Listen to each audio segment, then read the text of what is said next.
Domi Reversy is a game, and games tend to have rules. For example, in Reversy, if a piece is outflanked by two pieces of the opposing color, then that piece gets flipped to that opposing color. That is how the Giants of Elbaf are being flipped to their dark demony sides, and that is exactly how Luffy is going to flip them, not just back to normal, no, more than that, but to flip them to their white sides, turning Domi Reversy into some sort of Domi Liberi, and potentially granting the Giants their own sun god forms to counter Imu's demons. And all Luffy needs to do to start the satisfactory flanking process is a second piece. And once you look at that, there's a jewelry Bonnie sitting right there who also has the ability to take on the sun god form.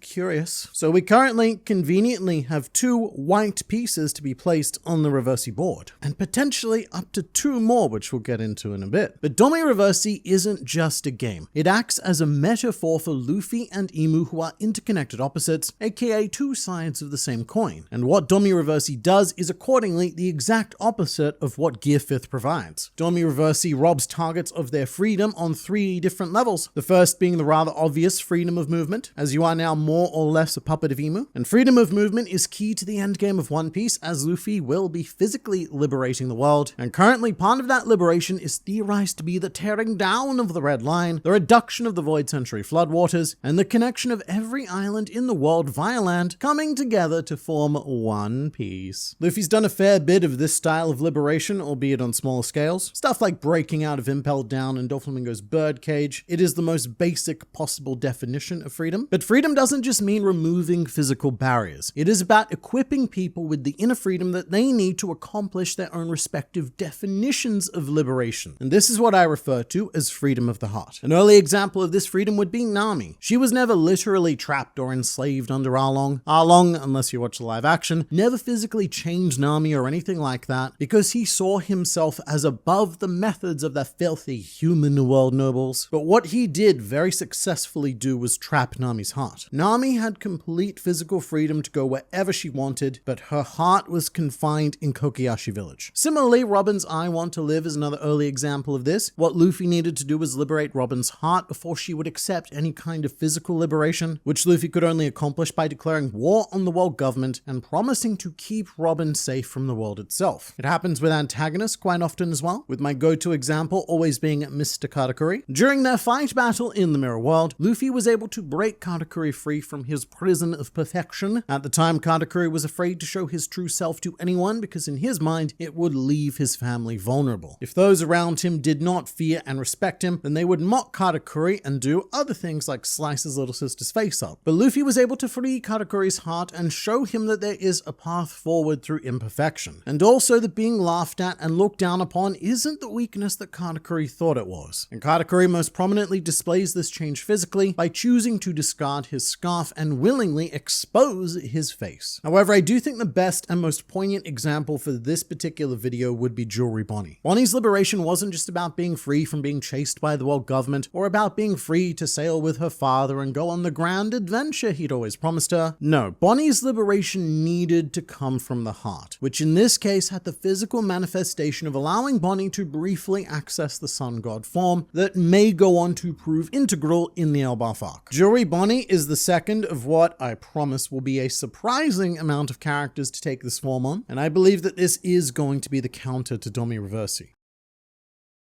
I love listening to music or podcasts while I'm doing pretty much anything. Writing, editing, walking, running, cleaning, it doesn't matter what it is, my life, it needs a soundtrack. However, my ears are quite sensitive and frankly pathetic, and so I find that constant direct exposure to sound can get quite painful, which is why I've been using these little gems for the past few months. These are the Raycon Essential Open Earbuds, the sponsor of this video, which deliver crystal clear sound while sitting comfortably outside of your ear canal with a snug and flexible ear hook to ensure a personalized fit. And of course, to stop one of my biggest problems, which is earbuds falling out of my ears. And they're also wonderfully lightweight to really complete that sensation, or should I say lack of sensation, of having something in your ears. And they also keep me connected to the world around me. Due to the open nature of them, I can still hear all of the important things around me, but I can also still pretend not to hear them if there's someone I want to ignore because I'm very clearly wearing headphones. And honestly, I was super skeptical about open earbuds at first, but then I started using them and then I just never stopped. stopped. And there's no need to, because Raycon's offering features 36 hours of battery life, connectivity to multiple devices at once, superior comfort, and quality that rivals the big premium brands at half the price. So you can and should click the link in the description or go to buyraycon.com/groundlineopen to get up to 30% off during Raycon's Black Friday and Cyber Monday sale. That's buyraycon.com/groundlineopen. So definitely check them out, but for now it's back to you, me.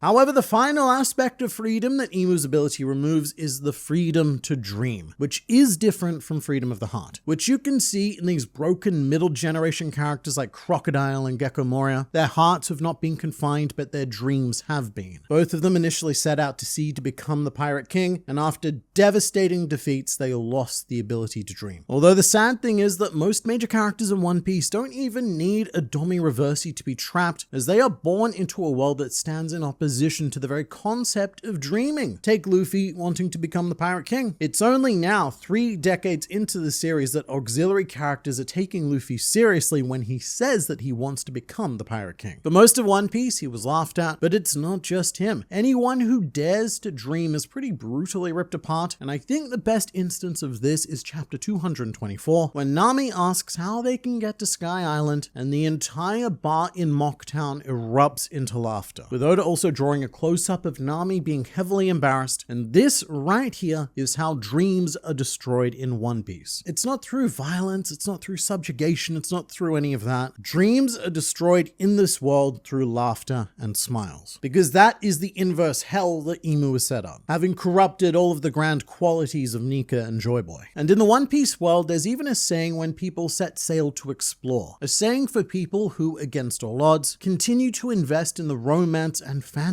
of adventure, and who then proceed to get themselves killed in the process. And that saying is, they were lucky to die chasing their dream. It's quite a depressing saying, because it is highlighting the death aspect of these adventurers, but the subtext is that it's actually everyone who stayed trapped and lived who were the unlucky ones. The adventurers who died in pursuit of their dreams, they're the lucky ones. That's what made Roger's execution ever so powerful. One man, using his one life 24 years ago, managed to liberate the dreams of the entire planet. And within the great age of piracy, Roger created what I suppose we'd refer to as the luckiest generation in centuries, as plenty set sail and plenty met fail, but they were lucky to have experienced the freedom to dream. And I promise I'll move on and connect this to the solution to Domi Reversy in a second, but to really hammer this home, I want to highlight Zeph. Zeph was part of the generation who was inspired, and his dream was to find the All Blue. And even though Zeph failed and passed his dream on to Sanji, during his journey, Zeph was also lucky enough to discover a new dream, which was to open a restaurant. Not all treasure is tangible, and when seeking adventures through the freedom of the wide sea, you can stumble upon other treasures as well. And what Zeph found was a new dream, which he actually realized. And that is why the freedom to dream is so important, because even if you cannot accomplish your initial dream, there should be nothing stopping you from creating as many dreams as you'd like. In theory anyway, in this world what's stopping you is Domi Reversy, and also other things. To some degree, I'd also argue that one of the key strangleholds that Emu keeps on this world is via financial freedom or lack thereof, because every nation that becomes part of the world government is forced to pay a fairly extreme regular tribute, which keeps these nations from ever building their economies to the point where they could even begin to challenge Marijois as an entity. I'm not hugely concerned with that last one because it's not a factor in Domi Reversy, but I do think it is worth mentioning that Emu is searching for every way possible to take freedom away from the residents of the One Piece world. And to date, he's done quite well at that. And one of these methods includes the seemingly unorthodox idea of making people into kings. When Emu Domi Reversy Dorian Broggy, he stated, "Dori the blue ogre, Broggy the red ogre, I charge thee with dominance over this land. Thou shalt be kings." And initially, this sounds like Dorian Broggy, they're probably getting the better part of that deal. If you're going to be Domi Reversy, may as well be a king, because every other converted giant from here on out is just going to be some sort of soldier or minion. But to become a king is a curse. Historically, kings have been associated directly to a lack of freedom. If you become a king, yes, you have all of the wealth in the land, but you you also have all of the responsibility, a complete loss of privacy, heavy restriction of movement, a complex series of social and political rules to follow, and someone always waiting around the corner to murder you and take your crown. There is a reason why Luffy doesn't want to become a traditional king, and it's because even in the best case scenario, it kinda sucks. And not only is Imu cursing Dory and Broggy with Luffy's worst nightmare, but he's also robbing them of their Elbathian pride by ordering them to kill Jarl, a man who cannot feasibly fight back against them, making engaging in combat with him a grave dishonor. And it also instills them with a focus and maybe even an addiction on raw power, which may initially seem in line with the giants, but it really isn't. The strength of the warriors of Elbaf come from the heart and the spirit, which is why they so keenly accept someone like Usopp who has shown those qualities. So Domi Reversy is very effectively robbing the giants of everything that makes them them. And now here's how we fix that. This ability demonstrably functions via Reversy rules. If any number of pieces of one color are caught between two pieces of the opposing color, then the pieces in between, they all flip. Just as the giants caught between the transformed Dory and Broggy were flipped into demon form. And demon is a very important word that Imu highlights when he says, "In exchange for some measure of thy lifespan, thou wilt receive an undying body and uncanny strength. Under fealty to Mu, thou art unbound by common sense and logic. Demons are the only proper form for life to take." Which is curious because Imu and the world government have gone on this whole campaign to label those carrying the will of D as demons. And Imu simultaneously is saying, well, that is the only proper form of life to take. So I suppose in that case, I don't necessarily disagree with him. But also Imu mentions that Dory and Broggy will now be unbound by common sense and logic, which sounds a lot like Luffy's Gear 5th form already. Imu's abilities appear to be the flip side of the gateway to ridiculousness that is Gear 5th. A nasty, grimy backdoor, because you would describe Luffy's abilities in the exact same way, unbound by common sense and logic. However, Luffy achieves that form through freedom rather than submission. So again, Luffy and Imu, they're two sides of the same coin and or Reversy piece, which I believe is represented almost literally with this Domi Reversy game, which also follows the motif of duality that we've been discovering with all the sun god lore in Elbaf. According to the Harley text, the world has been destroyed twice in the past, and in each case the presence of Nika, the sun god, is closely tied to it. Is he the hero who appeared to save the world from disaster, the destroyer who lays waste to all? He appears when the world is about to undergo a great transformation. So all of this Domi Reversy business is a small-scale version of Nika's arrival. It's a game played with pieces that can either be flipped white or black, in the context of the One Piece world to the extremes of either good or evil and or liberation and confinement. And when Nika gets involved in this game, it can go either way, with one side currently being played by a phallic-shaped pitch black silhouette, and the other side being played by Nika, who we've only seen as much more of a bright white silhouette. And I do suspect that if Luffy was to engage in this game of Reversy in his Gear 5th form, then he could flip the giants not just back to normal, but turning them into sun god forms. Because if they can become demons, then mate, they can become sun gods. The problem is that according to the rules of Reversy, one piece can't really do anything on its own. You need two to trigger a flip. And that is very potentially where Jewelry Bonnie could come back into play. Because on Elbaf right now, we do have two people who can assume the Nika form. Bonnie can only do it very briefly, but even a few seconds should be enough to trigger a flip if Luffy and Bonnie are positioned correctly. And once we have a couple of Gear 5th giants on our side, Bonnie can just relax for the rest of the arc. However, I do want to point out that Bonnie is not the only option for this, nor is she necessarily the most thematically appropriate. In fact, she may be the least likely option, as Bonnie's story was told on Egghead Island, and since then she has been almost surgically removed from any of the key action happening on Elbaf, as has Lilith. The two of them do tie into the greater saga, but Oda may choose to rest them here, like how the samurai got rested during Whole Cake Island, and like how Vivi was rested during Drum Island. Because sure, Bonnie may be able to technically solve our problems, but is that really the best way to tell the story of the people of Elbaf? Not necessarily. Although I do like the idea of Bonnie using her newfound liberation and spreading that to others. Even so, I've brought this up many times before because I believe that it was extremely intentional, but Oda may have given away the answer to this game in chapter 1136, as this is the chapter where we see a silhouetted Loki in a flashback, assuming Luffy's Gear 5th pose, and slightly before then we see Colin running in the foreground in the Sun God Nika pose, which could be foreshadowing for either one of them to become the second piece we need to start flipping the giants. Colin is very directly inspired by Vicky the Viking which is what directly inspired One Piece, so he is practically built to be a protagonist here. However, Loki, I would say, is more directly relevant, as he is the specific emotional center at the moment. Loki is very much the Bonnie of this arc, and he is also claimed to be the sun god himself, so it would make all the sense in the third world if Loki did actually end up being able to assume the Nika form somehow. Maybe it has to do with his devil fruit, just as Bonnie's transformation had to do with hers, and it was up to both Luffy and Loki to tag team and Reversy all of the other giants. But it's not as if we just need to choose one of these characters either. All three characters could be an option: Bonnie, Colin, and Loki. Now, there is a slight logistical issue with this idea though, which is imagining someone explaining the rules of Reversy to Luffy, and him actually,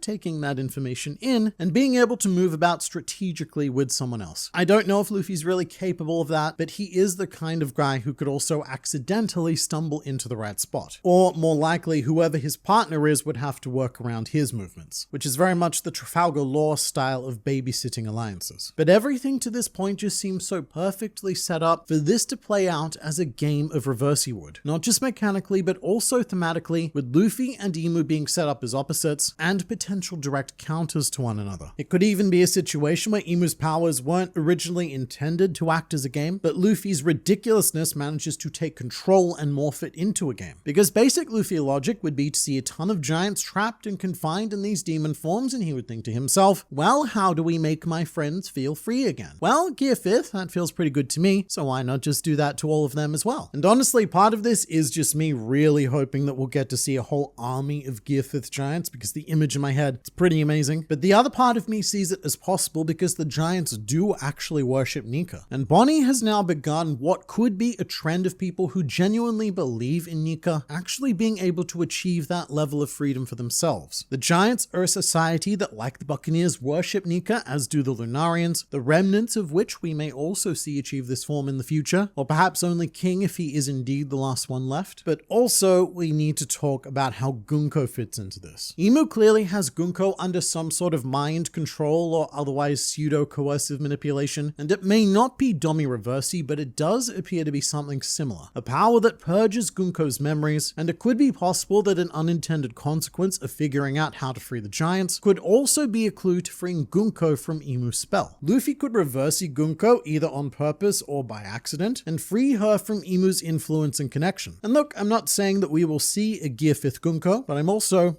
not saying that either. And this may not play out like straight Reversy either. It would be a very One Piece maneuver for Oda to require his characters to demonstrate their inner willpower as part of breaking the spell, which Rocksteady Zebek sort of did after he was ensnared by it, and he wasn't fully captured by Domi Reversy until Imu threatened King Harold, hinting that emotional state may play a big role in the control of Domi Reversy, and in which case a key aspect of a successful hypothetical Domi Liberi would be Luffy's wacky antics being able to influence the mood of the captured giants even slightly to give them a crack of a smile that provides them a crack in the ability that Luffy could go on to exploit and liberate the entirety of Elbaf.